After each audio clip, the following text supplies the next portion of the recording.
तो हम बात कर रहे थे मैनिपुलेशन ऑफ वेक्टर्स की।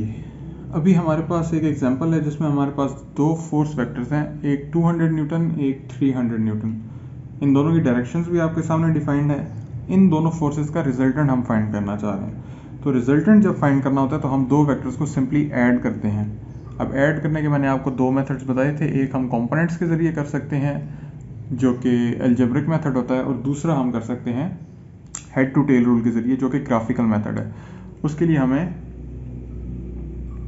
इस फोर्स को उठाकर इसकी हेड के ऊपर प्लेस करना पड़ेगा और रिजल्टेंट हमारा बनेगा पहली फोर्स की टेल से लेकर आखिरी फोर्स की हेड तक। लेकिन अभी हम ग्राफिकल मेथड के ऊपर बात नहीं करेंगे क्योंकि फ़िलहाल हम ज्योमेट्री यूज़ नहीं कर रहे। अभी हम बात करेंगे अलजेब्रिक मेथड की। तो अलजेब्रिक मेथड के अंदर हमें किस तरह दोनों को मैनिपुलेट करना होता है। सबसे पहले मैंने आपको बताया था हमने परपेंडिकुलर ड्रॉ करना है किसी भी वेक्टर के हेड से एक एक्सिस के ऊपर, जिससे हमारे पास उसके दो कंपोनेंट्स बन जाएंगे। अब ये कंपोनेंट बन गया हमारे पास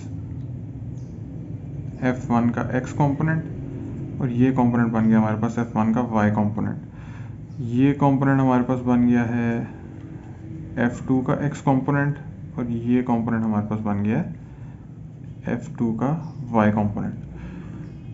अब सिंपल मेथड मैंने आपको बताया था कि x components and y components को आपने ऐड कर लेना है, तो आपके पास जो रिजल्टेंट वेक्टर होगा उसका x component and y component आ जाएगा। लेकिन अभी हमारे पास इनके x कंपोनेंट्स की वैल्यूज़ ही नहीं पता हमें, तो इनकी वैल्यूज़ कैसे निकालेंगे। हमारे पास दो चीज़ें गिवन है।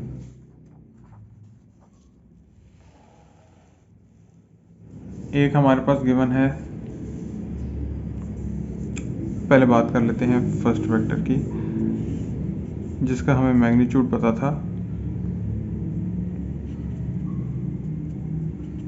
जो कि था 200 न्यूटन और उसका एंगल था हमारे पास 30 डिग्री। तो हमारे पास अभी दो चीज़ें पता हैं, हमें मैग्नीट्यूड पता है और उसकी डायरेक्शन पता है जिसे हम थीटा से भी डिनोट करते हैं, जो है 30 degree from positive x axis. तो मैग्नीट्यूड हमारे पास है 200 न्यूटन। तो इसको अब हम कंपोनेंट्स में रिजॉल्व किस तरह करें। अगर आप यहाँ से परपेंडिकुलर ड्रॉ करें तो आप देखेंगे ये एक राइट एंगल ट्राइंगल बन रही है। राइट एंगल ट्राइंगल की मैनिपुलेशन किस तरह होती है, ट्रिग्नोमेट्री का आपको आइडिया होगा, अगर नहीं है तो मैं आपको अभी बता देता हूँ। हमारे पास कोई भी राइट एंगल ट्राइंगल होती है, उसके अंदर तीन एंगल्स होते हैं। राइट एंगल ट्राइंगल के अंदर, कोई भी राइट एंगल ट्राइंगल के अंदर हमारे पास तीन एंगल्स होते हैं। एक एंगल होता है 90 डिग्री का, इसीलिए उसको राइट एंगल ट्राइंगल कहा जाता है, और बाकी दो एंगल्स जो होते हैं उनका सम आपस में 90 होता है। अब हम अगर डिपेंड करता है हम किस एंगल के बारे में बात कर रहे हैं, हमारा कंसर्न किस एंगल के बारे में। अगर हम इस एंगल के बारे में बात करें तो हम इसको थीटा कह देंगे, अगर हम इसके बारे में बात करें तो हम इसको थीटा कह देंगे। उससे फ़र्क नहीं पड़ता, डिपेंड करता है आपकी रिक्वायरमेंट क्या है। अभी हमारे पास अगर ये एंगल रिक्वायर्ड है, इसको हम थीटा कहेंगे, तो इसके सामने 90 डिग्री है थीटा एंगल, और थीटा एंगल के साथ वाली जो लेंथ है इसको हम कहते हैं बेस।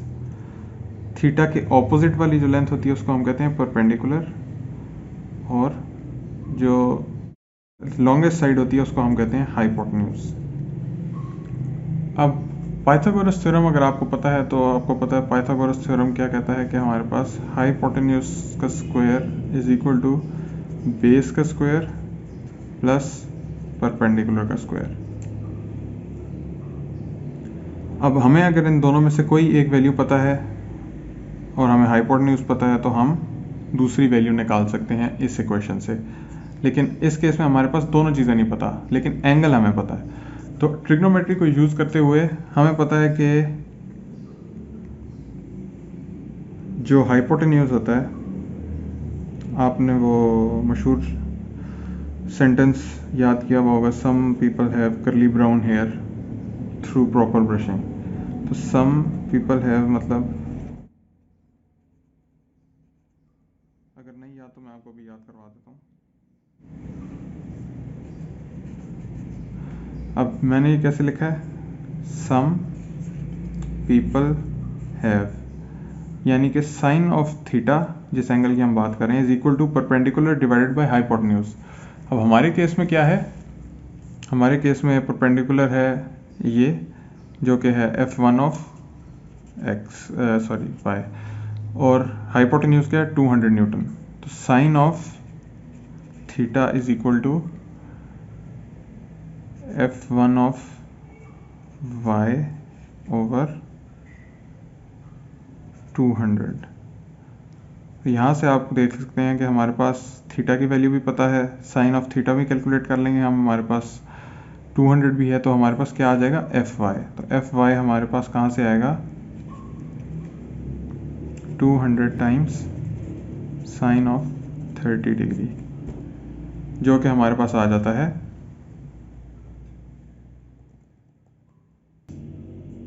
100 न्यूटन्स। इसका मतलब हमारे पास जो पहला परपेंडिकुलर कंपोनेंट है, पहला रेक्टेंगुलर कंपोनेंट है सॉरी, उसकी वैल्यू आ चुकी है 100 न्यूटन। इसी तरह हम दूसरे रेक्टेंगुलर कंपोनेंट की वैल्यू भी निकाल सकते हैं जो कि f1 ऑफ x। तो f1 ऑफ x के लिए क्या होगा, हमारी सेकंड ट्रिग्नोमेट्रिक आइडेंटिटी यूज होगी जो कि है cos थीटा की। तो पहली मैंने आपको बताया था some people have curly brown hair, यानी कि बेस ओवर हाइपोटेन्यूज।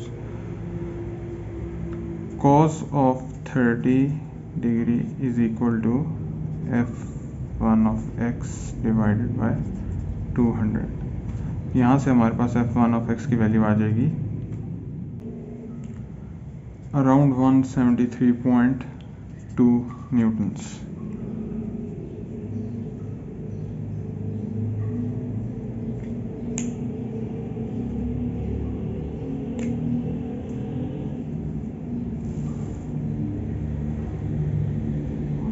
सॉरी ये आपको नज़र नहीं आ रहा था, इसकी वैल्यू आ जाएगी हमारे पास 173.2 न्यूटन्स। इसी तरह हम सेकंड वेक्टर की भी कंपोनेंट्स निकाल लेंगे जो कि हमारे पास था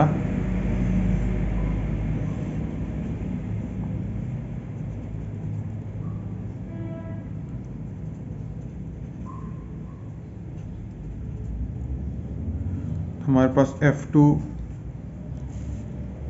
f2 ऑफ x आ जाएगा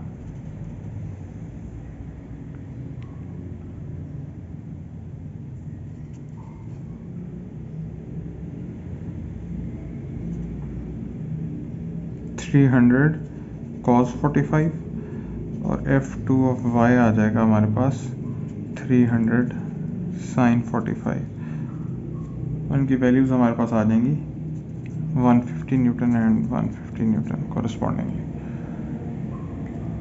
अब इनको ऐड किस तरह करेंगे, तो कंपोनेंट्स हमारे पास आ गए हैं f2 के भी एंड f1 के भी। अब सिंपली हमने इनको ऐड कर देना है, वो किस तरह करेंगे वो भी मैं आपको करके दिखा देता हूँ। जो हमारे पास रिजल्टेंट फोर्स है उसको हम FR कह देते हैं। तो FR के दो कंपोनेंट्स होंगे FRX एंड FRY। तो FRX हम किस तरह निकालेंगे, FRX हमारे पास आ जाएगा सम of F1X plus F2X। F1X आपको याद हो तो हमने क्या निकाला था 173.2 न्यूटन्स, और F2X हमने निकाला था 150 न्यूटन्स। तो हमारे पास FRX आ गया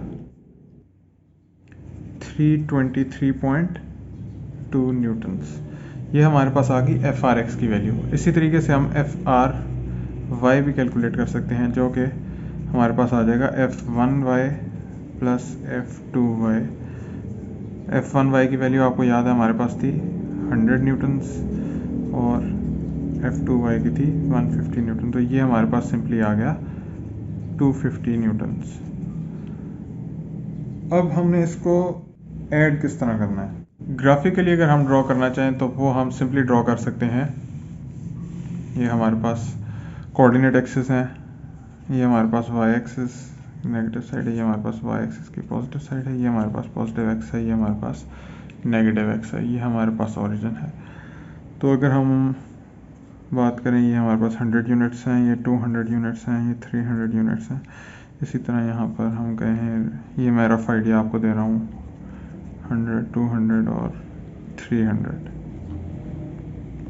तो एफ आर एक्स का मतलब है 323, तो समवेयर यहाँ पर लाई करेगा। तो ये हमारे पास आ गया इसका एक्स कंपोनेंट। वाई कंपोनेंट आप देख सकते हैं 250 न्यूटन्स है, 250 न्यूटन्स समवेयर यहाँ होगा, और ये हमने यहाँ से ड्रॉ करना है। हेड टू टेल रूल हम फॉलो करेंगे। ये एक्स आ गया और इसके हेड के ऊपर वाई आ गया, तो रिजल्टेंट हमारे पास ये वेक्टर बनेगा। अब हम देखेंगे हमारे पास दोनों कंपोनेंट्स आ चुके हैं, हम रिजल्टेंट कैसे फाइंड करेंगे। रिजल्टेंट को हम नाम दे देते हैं एफ आर। तो इस रिजल्टेंट के जैसे कि आपको पता है दो कंपोनेंट्स होंगे, F R X, F R Y. Similarly जैसे कि हमारे पास F1 और F2 के थे। अब एफ आर एक्स फाइंड करने के लिए हम सिंपली F1 और F2 के कंपोनेंट्स को ऐड कर एक्स कंपोनेंट्स को ऐड कर देंगे, और एफ आर वाई फाइंड करने के लिए हम F1 और F2 के वाई कंपोनेंट्स को ऐड कर देंगे। तो सबसे पहले हम कर लेते हैं एफ आर एक्स। तो उसके लिए हमारे पास क्या आ जाएगा, F1x plus F2 of x. F1x की हमारे पास क्या वैल्यू थी आपको याद हो तो। अच्छा, यहाँ पर एक और बहुत इंपॉर्टेंट बात है कि जब हमने डिस्कस किया था तो हमारे पास जो F1 वेक्टर था वो इस डायरेक्शन में था, जबकि F2 वेक्टर था वो इस डायरेक्शन में था, जिसका एक्स कंपोनेंट जो था वो नेगेटिव एक्स एक्सिस की साइड पर था और इसका x component positive x axis की साइड पर था। तो यहाँ पर जो है हम F1x प्लस F2x करते हुए ये चीज़ ध्यान में रखेंगे कि किसका साइन पॉजिटिव है और किसका नेगेटिव। तो हमारे केस में F2x जो है वो नेगेटिव एक्स एक्सिस की डायरेक्शन में है, इसलिए उसके साथ नेगेटिव का साइन आएगा। तो F1x की वैल्यू हमारे पास आई थी 173.2 न्यूटन्स, प्लस जो हमारे पास F1x है वो नेगेटिव एक्स एक्सिस की डायरेक्शन में है, इसलिए उसके साथ नेगेटिव आएगा, और उसकी वैल्यू हमारे पास आई थी 150। तो ये हमारे पास आ जाएगा, ये हमारे पास आ जाएगा 23.2 न्यूटन्स। चूँकि आप देख सकते हैं कि इसके साथ नेगेटिव साइन नहीं आ रहा है, इसका मतलब है कि जो हमारे पास रिजल्टेंट एफ आर एक्स आया है उसकी value along positive x axis है। और आप गेस कर सकते हैं कि अगर यहाँ माइनस आ रहा होता तो उसका मतलब होता कि हमारे पास नेगेटिव एक्स एक्सिस की डायरेक्शन है, लेकिन इस केस में हमारे पास ये नहीं, ये है। अब हम बात कर लेते हैं एफ आर वाई की। वो तो सिंपल है क्योंकि दोनों में हमारे पास पॉजिटिव डायरेक्शन में थे वाई कंपोनेंट्स, तो वो हमारे पास आ जाएगा F1y प्लस F2y जो कि था 100 प्लस 150, ये हमारे पास आ जाएगा 250 न्यूटन्स।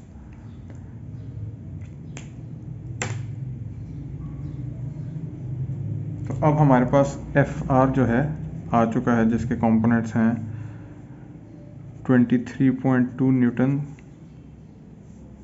आई कैप, अगर आप इसको इस तरह लिखना चाहें, प्लस 250 न्यूटन्स जे कैप। अब इसको हम ड्रॉ किस तरह करेंगे। ड्रॉ करने के लिए हमारे पास सबसे पहले हमें कोऑर्डिनेट एक्सिस ड्रॉ करने होंगे। यहाँ हम ड्रॉ करेंगे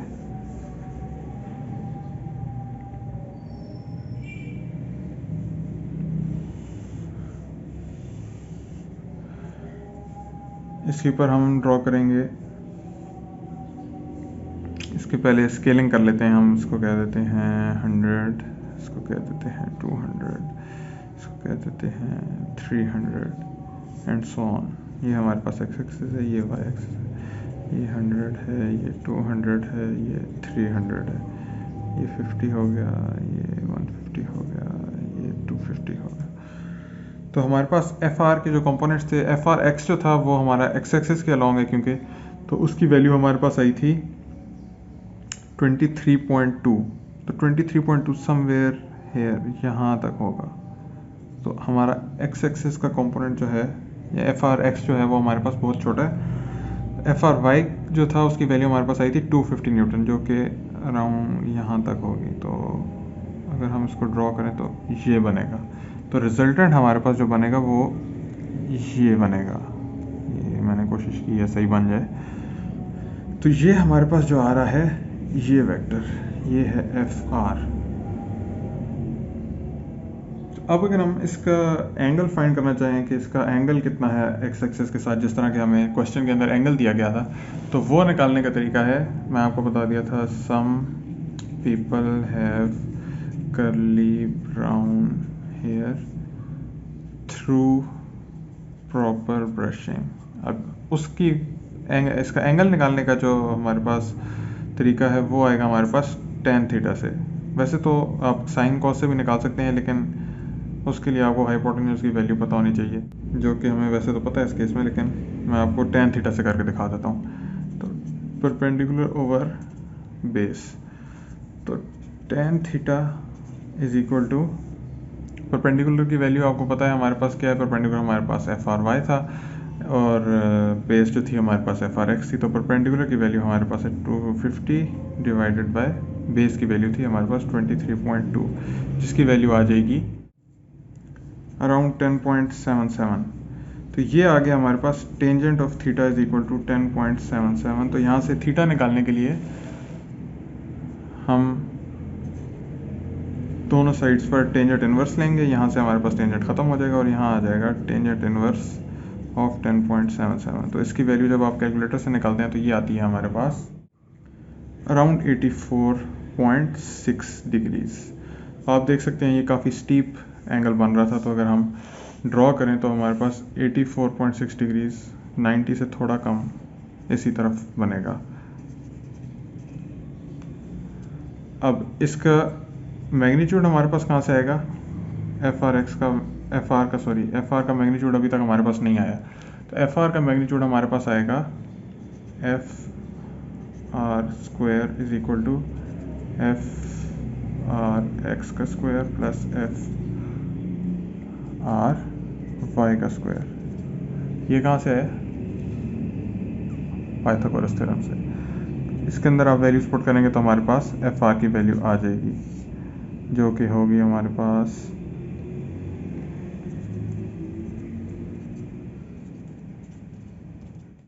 अराउंड हमारे पास आ जाएगी ये 251.04।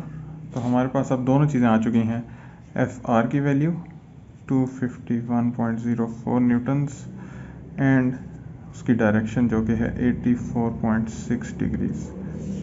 तो इस तरीके से आप 2D स्पेस के अंदर वेक्टर्स को ऐड कर सकते हैं। इस वीडियो में इतना ही, बाकी मिलते हैं नेक्स्ट वीडियो के अंदर। आई होप इस वीडियो के बाद आपके कॉन्सेप्ट्स बेहतर हुए होंगे। अगर किसी पॉइंट की एक्सप्लेनेशन मेरी तरफ से रह गई है तो कमेंट्स में ज़रूर बताइएगा। नेक्स्ट वीडियो में मैं उसे पूरी तरह एड्रेस करने की कोशिश करूँगा। अगर वीडियो पसंद आई है तो लाइक का बटन प्रेस कीजिए एंड थैंक्स फॉर वॉचिंग।